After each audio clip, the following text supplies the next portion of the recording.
He's better off without you anyway. My name's Kenny. I'm 29, and I'd just buried my brother 3 days ago in Norfolk, Virginia. Standing outside St. Matthew's Church with a half-eaten granola bar in my hand, those words kept echoing in my head.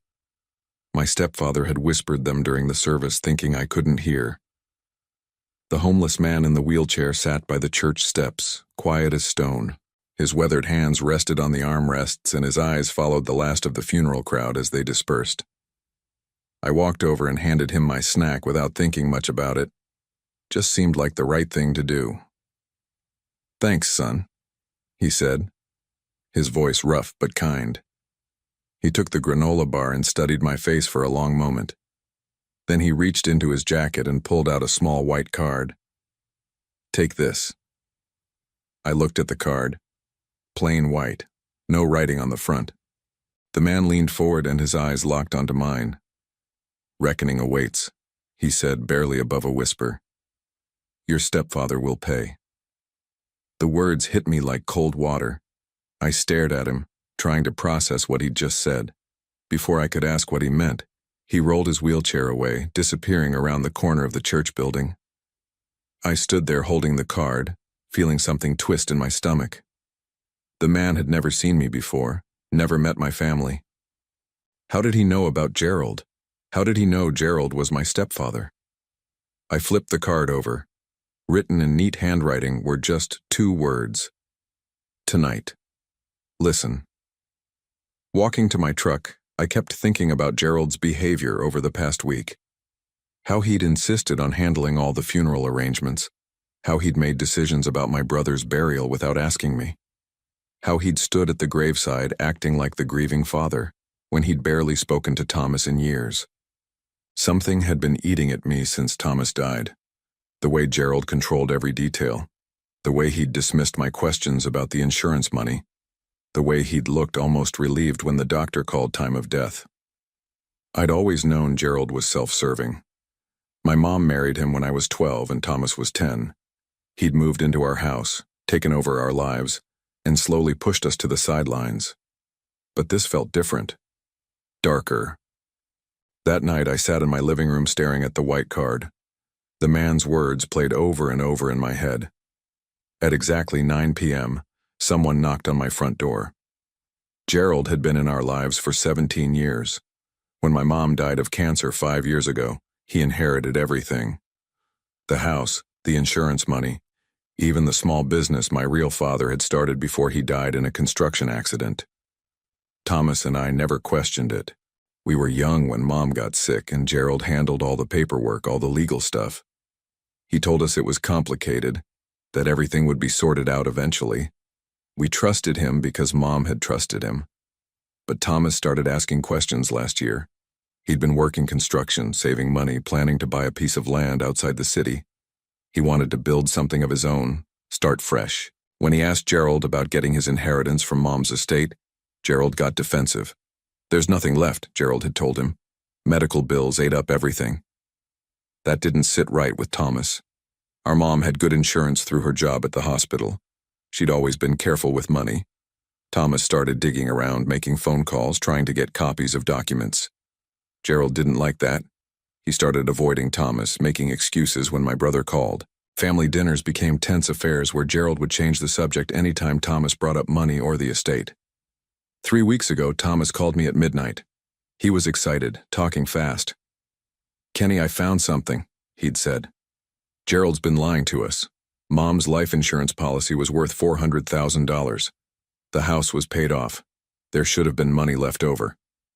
He'd been planning to confront Gerald the next week. Said he had proof, documentation that showed Gerald had been keeping money that should have been ours. That was Thursday night. Friday morning, Thomas was found dead in his apartment. "Heart attack," the coroner said. "Sudden cardiac event. He was 27 years old, healthy as a horse, no family history of heart problems." Gerald arranged the funeral fast. Closed casket despite my protests. Said Thomas wouldn't want people seeing him that way. He handled everything through his friend who owned the funeral home, paid for everything in cash, kept all the receipts. At the service, Gerald played the part of the devastated stepfather perfectly. Tears in his eyes, shaking hands with mourners, accepting condolences like he'd lost his own son. But I caught him checking his watch during the eulogy. Saw him smile briefly when he thought no one was looking. The knock came again, more insistent this time. I walked to the door and looked through the peephole. A woman stood on my porch, elderly, wearing a dark coat. She held a manila envelope in her hands. I opened the door, and the woman stepped forward. "You're Thomas's brother," she said. It wasn't a question. "Yes, who are you?" "My name is Helen. I was your mother's friend from the hospital. Thomas came to see me 2 weeks ago." She held up the envelope. "He asked me to give this to you if something happened to him." My blood went cold. "What do you mean if something happened?" Thomas was scared, Kenny. He'd uncovered something about Gerald, something big. He didn't trust anyone else with this information. She pressed the envelope into my hands. "He said if he died suddenly, I should find you and give you this." I invited her inside and we sat at my kitchen table. With shaking hands, I opened the envelope. Inside were photocopies of insurance documents, bank statements, and legal papers. As I read through them, the room seemed to tilt. My mother's life insurance policy, $400,000, paid out to Gerald as beneficiary. Bank statements showing the money had been deposited into an account in Gerald's name only. Property deeds showing he'd refinanced the house and taken out a $200,000 loan against it. But the worst part was at the bottom of the stack. A receipt from a private investigator Thomas had hired. The investigator had documented Gerald's gambling habits, his debts to some dangerous people, his desperate need for cash. "Thomas was convinced Gerald killed your mother," Helen said quietly. I looked up at her, stunned. "What?" "He found records showing Gerald had been buying medication that wasn't prescribed to your mother. Small amounts over several months. Drugs that would mimic the symptoms of cancer progression." The papers scattered from my hands as I stood up. My legs felt weak. I remembered my mother's final months, how quickly she'd deteriorated, how Gerald had insisted on managing her medications, on being the one to take her to appointments. "Thomas confronted him last week," Helen continued. "Gerald denied everything, but Thomas had evidence. He was going to the police on Monday." Monday. Thomas died Friday night. I sat back down hard. For 17 years I'd trusted this man. We'd eaten dinner together, watched football games, shared holidays. He'd walked my mother down the aisle at their wedding, and the whole time he'd been planning to steal from us, maybe worse. Helen reached across the table and touched my hand. Thomas was smart about this. He made copies of everything, hid them in different places. This isn't the only set of documents. I stared at the papers spread across my table. Evidence of theft, fraud, possibly murder. My stepfather had destroyed my family piece by piece, and I'd never seen it coming. "What do I do now?" I asked. Helen's expression hardened. "Thomas wanted justice. For your mother. For both of you. The man outside the church today, he's been watching Gerald for months. He's not homeless, Kenny. He's a retired police detective." The next morning I called Gerald and asked to meet him for breakfast. My voice stayed steady even though my hands were shaking as I dialed. "Of course, Kenny," he said, sounding genuinely pleased. "I'm glad you called. We should talk more, especially now that it's just the two of us." We met at Danny's Diner on Granby Street, the same place he used to take Thomas and me when we were kids. Gerald looked older than I remembered, more tired. He ordered coffee and eggs, acting like nothing in the world was wrong. "I've been thinking about Thomas a lot," I said, watching his face carefully, "about what he wanted to do with his life." Gerald nodded solemnly. "He was a good boy. It's tragic losing someone so young. He was asking about Mom's estate before he died, about inheritance money." Gerald's coffee cup paused halfway to his lips. "Kenny, we've been through this. There wasn't any money left after your mother's medical expenses. But Thomas seemed to think there was something. He was pretty insistent about it. Thomas was always a dreamer. Gerald said, setting down his cup. He had unrealistic expectations about money. Your mother and I tried to explain to you boys that life is expensive, that insurance doesn't cover everything. I leaned forward. What about Mom's life insurance policy? Gerald's eyes hardened for just a moment before he forced a smile. What about it? Thomas thought it was worth more than you told us. Kenny, I handled all of that paperwork while you were grieving. I protected you boys from the ugly details. Trust me, there was nothing left. I pulled out one of the bank statements Helen had given me, the one showing a deposit of $400,000. I slid it across the table. Gerald's face went white, then red. Then he looked angry. Where did you get this? His voice was low, dangerous. Does it matter? He grabbed the paper and stuffed it into his jacket. This is private financial information. You have no right to it. It's my mother's money, Gerald. Your mother is dead, Kenny. I'm her husband. Everything she had legally belongs to me. He stood up abruptly. I'm disappointed in you. After everything I've done for your family, this is how you repay me? What about Thomas? Did you disappoint him too? Gerald's expression turned cold. Thomas was asking too many questions, making accusations he couldn't prove. Maybe it's better that he's not around to spread lies about me. The words hung in the air between us. I stared at him, realizing I was looking at a stranger. This man who'd raised me, who'd sat at our dinner table for years, was talking about my brother's death like it was convenient. I'm leaving, Gerald said, throwing money on the table. And Kenny? I'd be very careful about making accusations you can't back up.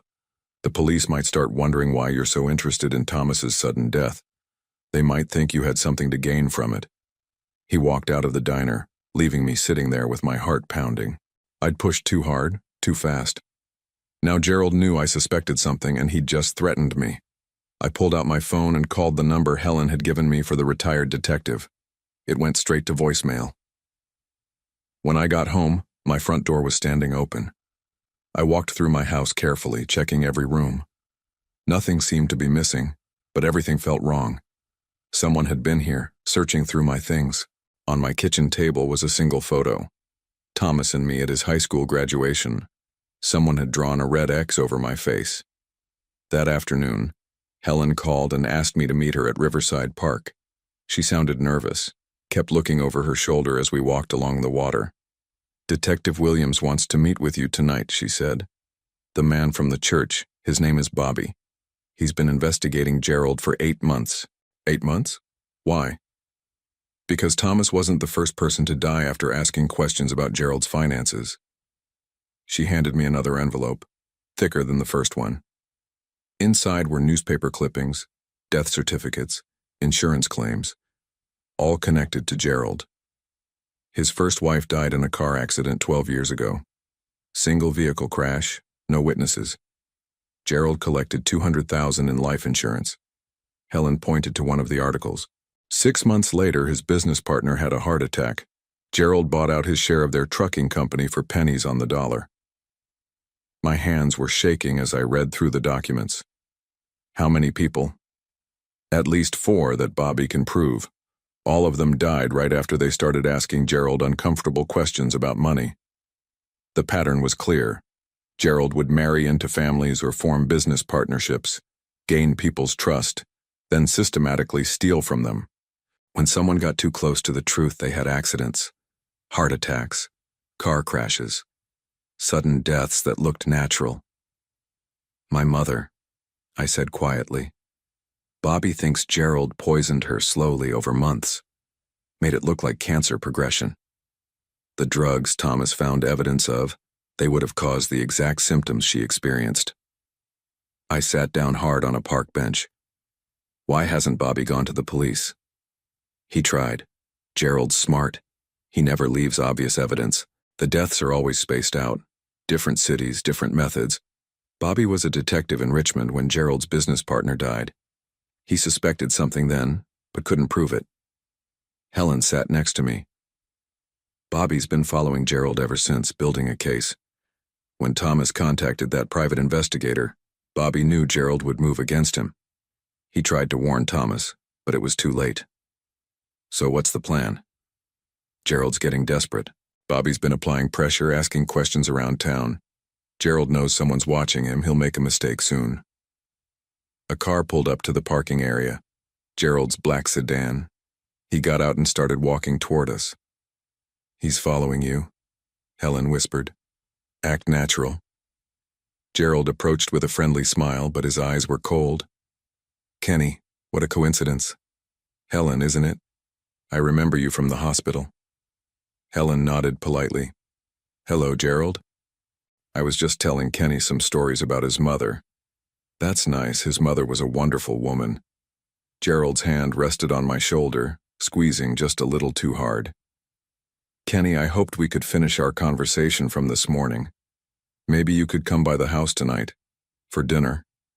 I don't think that's a good idea. I insist. His grip tightened. There are some things about Thomas we need to discuss. Some personal effects he left behind that I think you should have. I looked at Helen. She gave an almost imperceptible nod. Okay, I said. What time? 7 o'clock, just like old times. Gerald's smile didn't reach his eyes. Helen, you take care of yourself. Sometimes old memories can be dangerous. He walked back to his car and drove away. Helen was quiet for a long moment. He's going to try to kill you tonight, she said finally. I know. I looked at my phone. Bobby had texted me an address. But I'm not going alone. At 6 p.m. I met Bobby at a storage unit facility outside the city. He was exactly what I'd expected. Weathered face, careful eyes, moves like someone who'd spent 30 years dealing with dangerous people. Gerald's house is perfect for what he has planned, Bobby said, spreading blueprints across a folding table. Remote location, no close neighbors. He's been working on the basement all week, reinforcing it. You think he's going to bury me there? I think he's going to make it look like you had an accident. Maybe fell down the basement stairs and hit your head. Or maybe you'll have a heart attack, just like Thomas. Bobby showed me photos he'd taken of Gerald buying supplies. Plastic sheeting, quicklime, industrial cleaning chemicals. He's been preparing this for days. What about the police? Can't we just call them? With what evidence? Everything we have is circumstantial. Gerald's smart enough to claim self-defense if we show up with cops. Says you attacked him, he was protecting himself. Bobby handed me a small recording device, barely bigger than a button. We need a confession. Get him talking about Thomas, about your mother. Make him angry enough to tell the truth. And if he tries to kill me? I'll be listening from outside. At the first sign of trouble, I'm coming in. Bobby checked his watch. But Kenny, if this goes wrong, he won't hesitate to hurt you. This man has killed at least 5 people, maybe more. I clipped the recording device inside my jacket and drove to Gerald's house. The same house where I'd grown up, where my mother had died, where Gerald had played the role of loving stepfather for 17 years. Gerald answered the door with a glass of wine in his hand, acting like nothing had changed between us. Kenny, come in, come in. I made your mother's famous pot roast. The house smelled exactly like it used to when Mom was alive. Gerald had even set the table with her good china, lit candles, opened a bottle of the wine she used to save for special occasions. This is nice, I said, trying to keep my voice steady. I thought we should talk properly, clear the air. Gerald poured me a glass of wine. I know you've been hearing stories about me. People love to gossip after a funeral. I sat down and picked up the wine glass, pretending to drink. What kind of stories? Oh, you know, that I married your mother for money, that I somehow caused Thomas's death. Ridiculous things. Are they ridiculous? Gerald's smile faltered slightly. Of course they are. I loved your mother, Kenny. I raised you boys like you were my own sons. Then why did you steal from us? The question hung in the air. Gerald set down his wine glass and stared at me for a long moment. Steal is a strong word, he said finally. I managed the family finances. I made difficult decisions to protect all of us. Protect us from what? From the truth. Gerald's voice was getting harder. Your mother was weak, Kenny. She would have given everything away to charity, to anyone with a sob story. I saved that money for our family. By killing her? Gerald laughed, but there was no humor in it. Your mother was dying anyway. I just helped her along, saved her from months of suffering. The recording device was capturing every word. And Thomas? I asked, my voice barely steady. Did you help him along too? Gerald poured himself more wine, his hand completely steady. Thomas was going to destroy everything. He was going to drag our family name through the mud with his wild accusations. So you killed him? I protected us, Gerald said matter-of-factly. Just like I protected your mother from a painful death. Just like I'm going to protect myself from you. He reached into his jacket and pulled out a syringe filled with clear liquid. You've been depressed since Thomas died, Kenny. Drinking too much, acting erratically. Tonight you came here to confront me, got violent, had to be restrained. Unfortunately, the stress was too much for your heart. Gerald stood up and moved toward me. The same drug that gave Thomas his heart attack. Quick, relatively painless. You'll just go to sleep. I backed toward the kitchen, keeping the table between us. The police will know it wasn't natural. The police will find a grieving stepfather who tried to save his stepson from a tragic cardiac event. I've already called for an ambulance. They should be here in about 20 minutes. He lunged forward with the syringe. I grabbed a kitchen chair and swung it at him, catching him in the shoulder. He stumbled but kept coming. You always were the smart one, Kenny. But not smart enough. The front door exploded inward. Bobby charged through with 2 uniformed officers behind him. Gerald spun around, syringe still in his hand, caught completely off guard. Drop it, Bobby shouted, gun drawn. Gerald Phillips, you're under arrest for the murders of Patricia Wells, Thomas Wells, and 4 others. Gerald's face went white as he realized he'd been recorded, that everything he'd just confessed was evidence. Gerald dropped the syringe and raised his hands, but his eyes stayed fixed on me with pure hatred. You set me up. Just like you set up everyone else, I said. As the officers cuffed him, Gerald started talking fast, trying to explain, trying to lie his way out of it. But the recording had captured everything.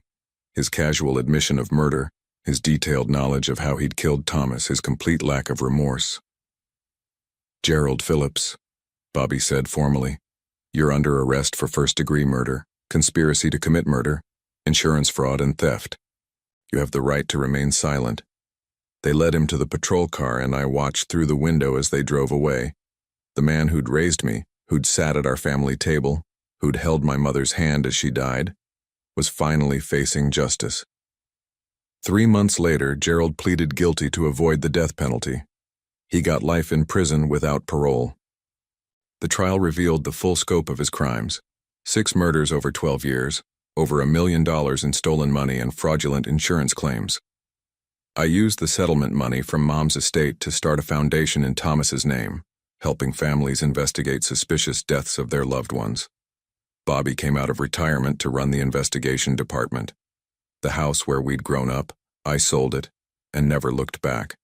Too many ghosts, too many lies hidden in those walls.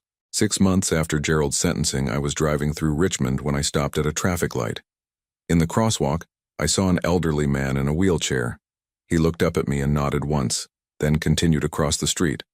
Sometimes justice comes from the most unexpected places, and sometimes the people who seem powerless are the ones watching everything.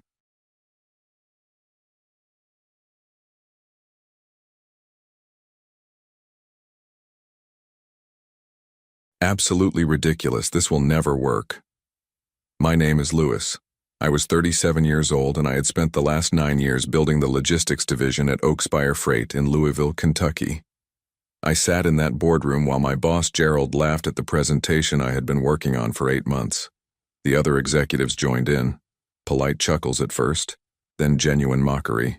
I had pitched an artificial intelligence system that could predict warehouse delays and transport bottlenecks before they happened.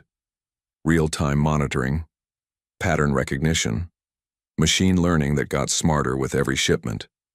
I had built a working prototype on my own time, tested it against our actual data from the past 3 years. The accuracy rate was 87%. Gerald dismissed it as science fiction. "We run a logistics company, not a tech startup," he said. "Stick to what you know, Louis. Route optimization, cost reduction. Leave the fantasy stuff to Silicon Valley." I did not argue. I just collected my laptop and my notes and walked back to my office. My hands were steady, but something inside me had shifted. I had given this company nearly a decade. I had rebuilt their entire supply chain after the pandemic. I had saved them millions in fuel costs and late delivery penalties. And Gerald repaid me by humiliating me in front of people I had trained. I sat at my desk for 2 hours after everyone else went home. The building was quiet except for the hum of the servers down the hall. I opened my prototype again and ran another simulation. The algorithm flagged a potential bottleneck at our Cincinnati hub 3 days from now. I made a note of it. Then I opened my banking app and checked my savings. $58,000. Not enough to start a company, but enough to survive for 6 months if I was careful. I drafted my resignation email and saved it to my drafts folder. I did not send it yet. I wanted to think about it overnight. But I already knew what I was going to do. My phone buzzed. A text from my girlfriend Haley. She was asking if I wanted to grab dinner. I told her I was working late. She replied with a thumbs up. We had been together for 4 years, but lately it felt like we were just going through the motions. She worked in marketing at a pharmaceutical company and spent most evenings at networking events. I spent mine building algorithms no one wanted to see. I closed my laptop and walked to my truck. The parking lot was empty, except for Gerald's Mercedes.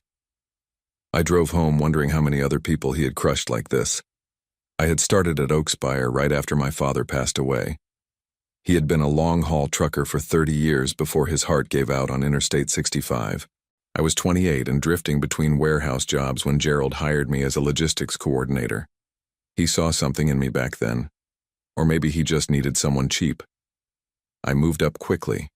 Route manager, supply chain analyst, director of operations.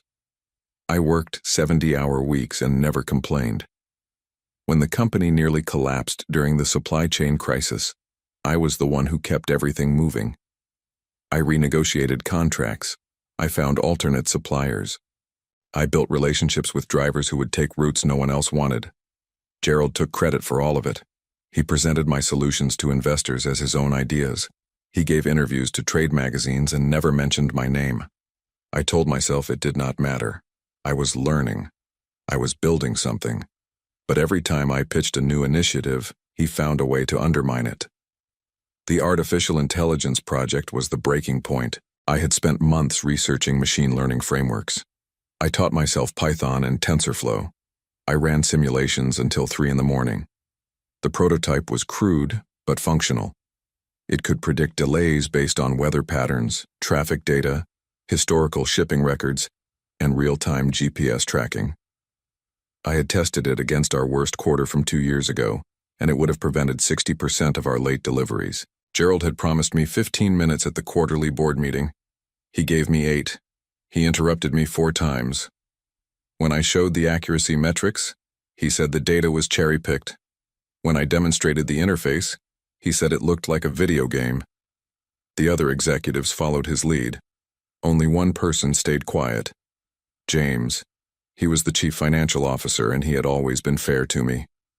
He did not laugh, but he did not defend me either. After the meeting ended, I saw James in the hallway. He pulled me aside and told me the presentation was impressive. He said Gerald was threatened by anyone who made him look outdated. He said I should consider looking for opportunities elsewhere. It was the kindest way anyone had ever told me I was wasting my time. I went home that night and Haley was already asleep. I sat on the couch and opened my laptop. I searched for logistics companies in the region. Then I searched for venture capital firms that invested in supply chain technology. Then I searched for patent attorneys. I was not sure what I was going to do yet, but I knew I was done waiting for Gerald to see my value. 3 days later, the Cincinnati hub failed exactly the way my algorithm predicted it would. A snowstorm hit northern Kentucky and knocked out power to half the facility. 17 trucks were stuck in the yard. 42 shipments missed their delivery windows. We paid out $80,000 in penalties. I was sitting in my office when Gerald called me. He wanted to know why we had not prepared for the storm. I told him my system had flagged it 72 hours in advance. He hung up without responding. I spent the rest of the day documenting everything. I copied my prototype files to an external drive. I downloaded every email where I had pitched improvements that Gerald ignored. I saved performance reports showing how my initiatives had saved the company money. I was not planning to sue anyone. I just wanted proof that I was right. That evening I sent my resignation email. Simple, professional, 2 weeks' notice. I thanked Gerald for the opportunity and wished the company success. I did not mention the board meeting. I did not mention the artificial intelligence project. I just said I was pursuing other opportunities. Gerald called me 20 minutes later. He asked if this was about the presentation. I told him it was about a lot of things. He said I was making a mistake. He said no one else would value my skills the way Oakspire did. I told him I appreciated his concern and ended the call. Haley got home around 8. I told her I had quit.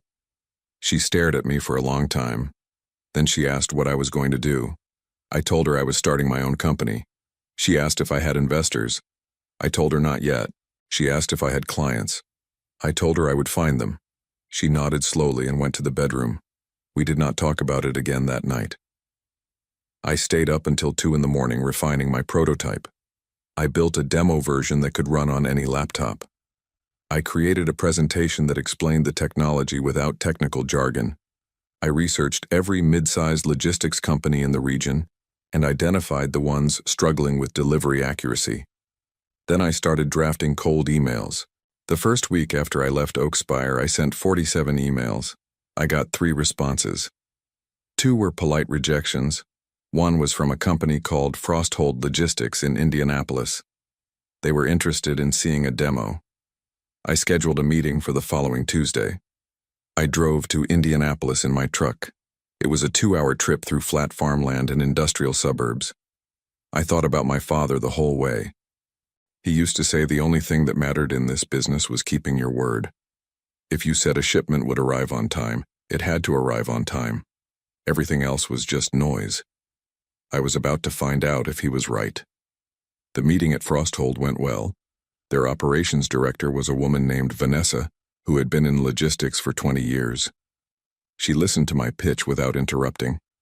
She asked smart questions about data integration and implementation costs. She wanted to know how long it would take to train the system on their existing infrastructure.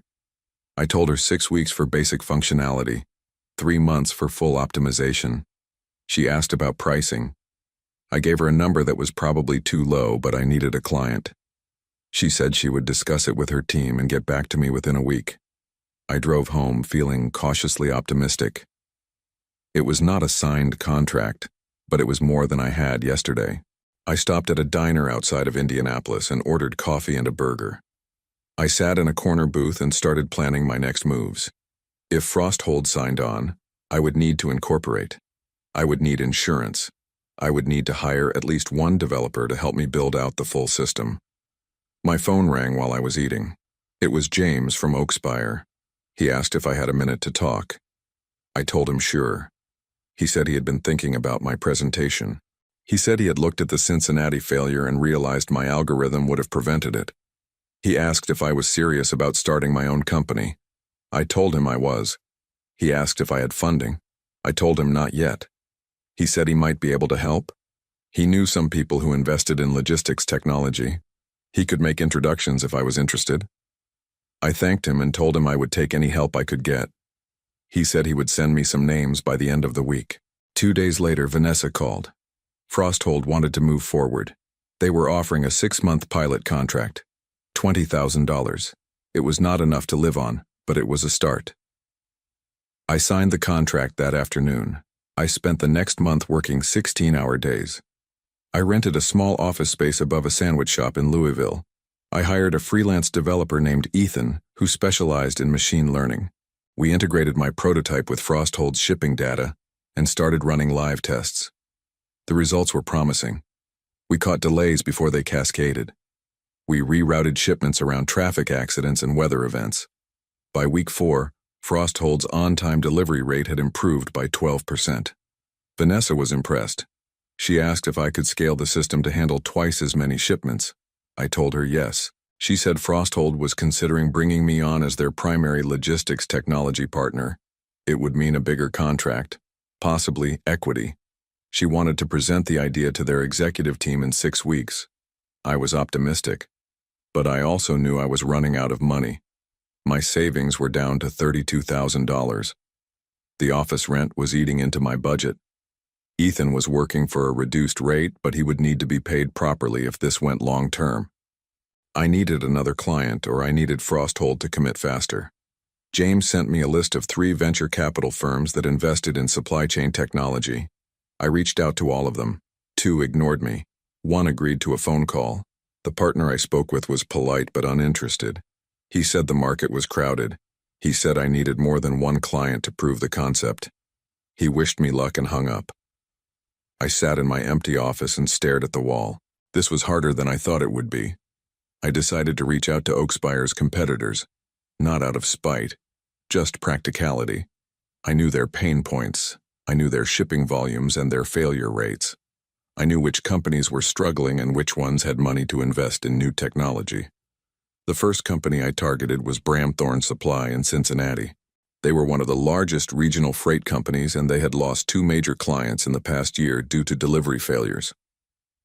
I sent their chief operating officer a cold email with a subject line that read, "I can fix your delivery problem in 90 days. He responded within an hour. He wanted to see a demo. I drove to Cincinnati the next day. The meeting was in a conference room overlooking the Ohio River. The chief operating officer was a man named Gregory, who had a reputation for being difficult. He cut straight to the point. He said Bramthorne was hemorrhaging money on late delivery penalties. He said their current logistics software was garbage. He wanted to know if my system was any better. I showed him the Frosthold results. I walked him through the algorithm. I explained how the system learned from every shipment and got smarter over time. He listened without expression. Then he asked how much it would cost to implement. I gave him a price. He countered with a lower number. We negotiated for 20 minutes. Eventually, we agreed on a 3-month pilot contract for $35,000. He wanted to start immediately. I signed the contract and drove back to Louisville feeling like I had just won something important. 2 clients, $55,000 in contracts. It was not enough to quit worrying, but it was enough to keep going. Ethan and I spent the next 6 weeks building out the Bramthorne integration. It was more complex than Frosthold because Bramthorne had legacy systems that were barely functional. We had to write custom code to pull data from 3 different platforms. We worked late every night. Ethan started complaining about burnout. I told him we were almost through the hard part. The system went live in early March. Within 2 weeks, Bramthorne's on-time delivery rate improved by 18%. Gregory called me personally to say he was impressed. He said he was going to recommend my system to their executive team for a full rollout. He also mentioned that Oakspire had been pitching Bramthorne for months, trying to win back a contract they had lost. He said my technology was better than anything Oakspire offered. That was when I realized I could do more than just survive. I could actually compete. James called me a few days later. He said he had heard through the industry grapevine that I was working with Bramthorne. He said Gerald was furious. Oakspire had been counting on winning that contract. Gerald had apparently told the sales team that Bramthorne was a sure thing. Now they were losing ground to a company that did not even exist 6 months ago. James laughed when he told me this. He said Gerald had started asking questions about who I was working with. He said Gerald wanted to know if I had stolen proprietary information. I told James I had not taken anything that was not mine. I had built my system on my own time with my own resources. James said he believed me. He also said Gerald was paranoid and desperate. I hung up and felt something close to satisfaction. I was not trying to destroy Oakspire. But if Gerald was worried, that meant I was doing something right. In April, I got a call from Vanessa at Frosthold. She said her executive team wanted to offer me a partnership deal.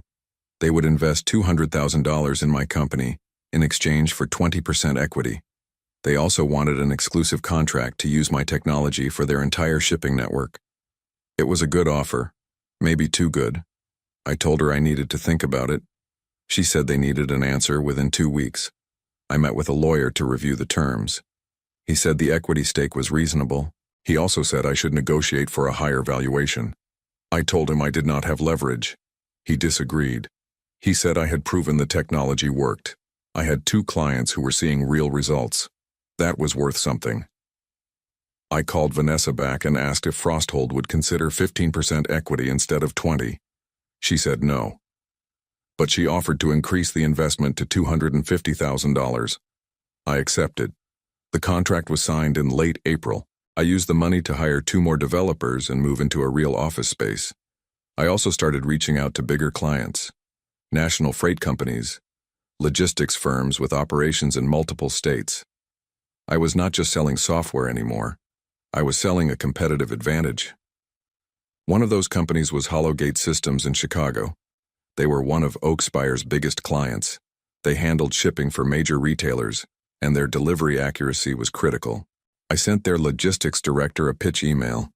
3 days later, I was on a plane to Chicago. The meeting was in a glass tower downtown. The logistics director was a woman named Charlotte, who asked pointed questions about scalability and security. She wanted to know if my system could handle 100,000 shipments per month. I told her yes. She wanted to see proof. I showed her the Frosthold and Bramthorn data. She was impressed.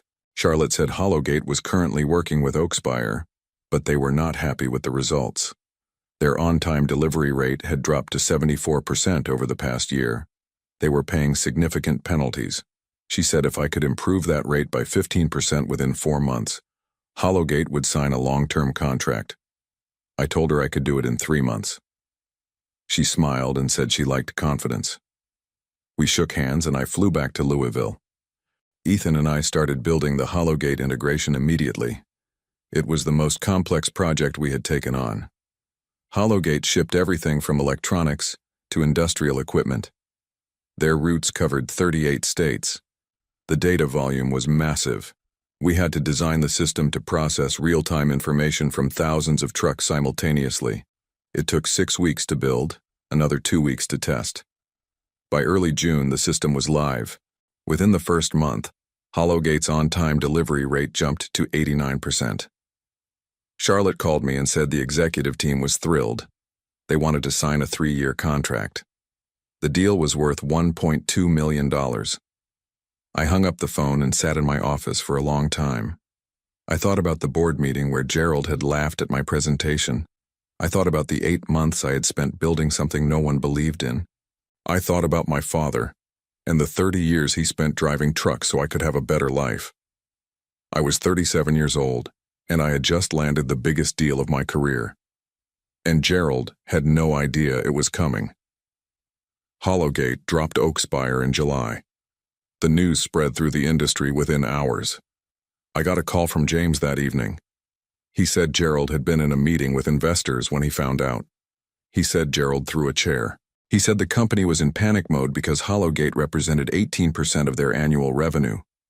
James laughed when he told me this. He said he had never seen Gerald so shaken.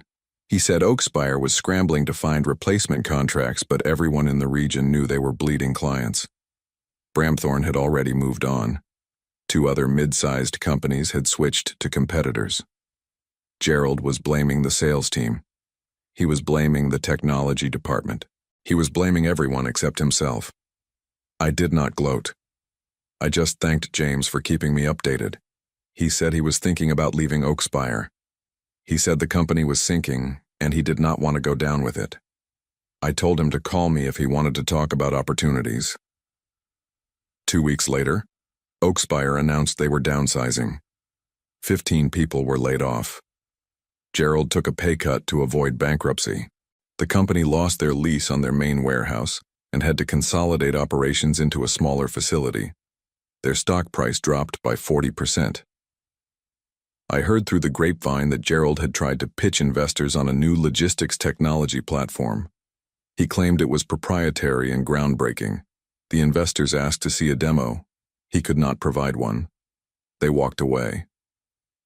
By September, Oakspire had lost more than 30% of their market share. They were still operating, but barely. Gerald was still the boss, but no one respected him anymore. The company that had once dominated regional logistics was now an afterthought. I was sitting in my office in October when Vanessa called. She said Frosthold wanted to acquire my company outright. They were offering $3.5 million. I would stay on as Chief Technology Officer with full creative control. It was more money than I had ever imagined making. I told her I would think about it. She said the offer was good for 30 days. Haley and I had dinner that night. She asked how work was going. I told her about the offer. She stared at me. Then she smiled. It was the first real smile I had seen from her in months. She said she was proud of me. She said she never doubted I would figure it out. I did not believe her, but I appreciated the sentiment. I accepted the Frosthold offer in November. The acquisition closed 2 weeks later. I paid off my debts. I set aside money for my future. I bought my mom a new car. She cried when I gave her the keys. She said my father would have been proud. I ran into Gerald at a logistics conference in December. He was standing alone near the bar. I almost walked past him, but something made me stop. I walked over and said hello. He looked at me like he was trying to remember who I was. Then recognition hit. He did not say anything. He just nodded and turned away. I did not need him to apologize. I did not need him to admit he was wrong. I just needed him to know that I had won. Gerald left Oakspire in January. The company was sold to a private equity firm for a fraction of what it was worth. The new owners gutted the leadership team and restructured the entire operation. Gerald tried to find work at other logistics firms, but no one wanted to hire him. His reputation was ruined. He had spent years taking credit for other people's work, and when it mattered most, he had nothing of his own to offer. The executives who laughed at my presentation were either laid off or demoted. The board members who dismissed my artificial intelligence project as science fiction were replaced by investors who understood technology. Oakspire became a cautionary tale in the industry, a company that refused to innovate and paid the price. I kept building. Frosthold expanded my technology to their entire network. We started licensing the system to other companies. Within 18 months, my algorithm was running logistics operations for 47 firms across 12 states. I hired a team of 30 people. We moved into a building with windows that overlooked the Ohio River. James joined my company as Chief Financial Officer. He said it was the best decision he ever made. Ethan became my lead developer and eventually a partner. Haley and I broke up. It was mutual. She wanted someone who worked less. I wanted someone who understood why I could not. I turned 39 in March. I was sitting in my office late one night when I got an email from a young logistics coordinator at a small firm in Nashville. He had built a prototype for an inventory management system. His boss had rejected it. He wanted to know if I would look at it. I smiled and replied within 5 minutes. I told him to send me the details. I told him I was always interested in good ideas. I told him not to let anyone convince him his work did not matter. Gerald spent the next 2 years trying to rebuild his career. He took consulting gigs that paid a fraction of what he used to make. He pitched himself as a logistics expert, but everyone in the industry knew the truth. He had driven Oakspire into the ground through arrogance and short-sightedness. Companies that once respected him now avoided him. The executives who had laughed alongside him at my presentation found themselves unemployed or working for competitors at reduced salaries.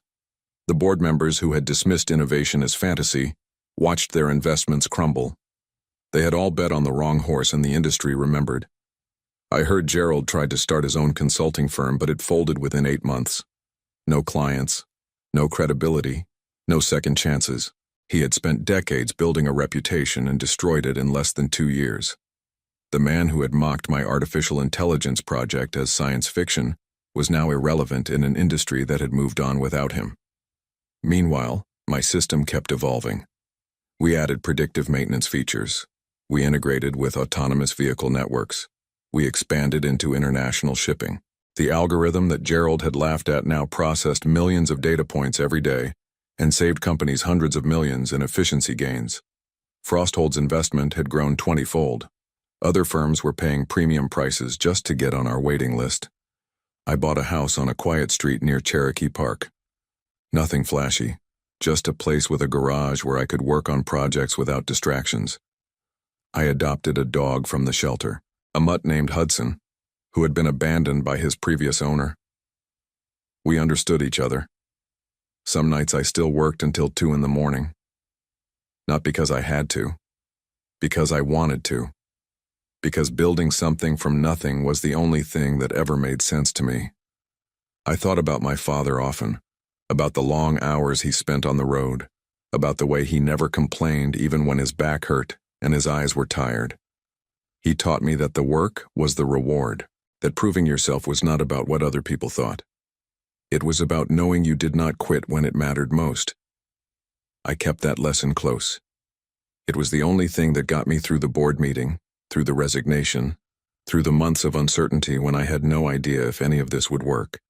It was the foundation of everything I built. 5 months after Gerald laughed at my presentation, I had taken 3 of his biggest clients and started a company that would eventually be worth more than Oakspire ever was. He heard about it loud and clear. The whole industry did. Sometimes the best revenge is just being right.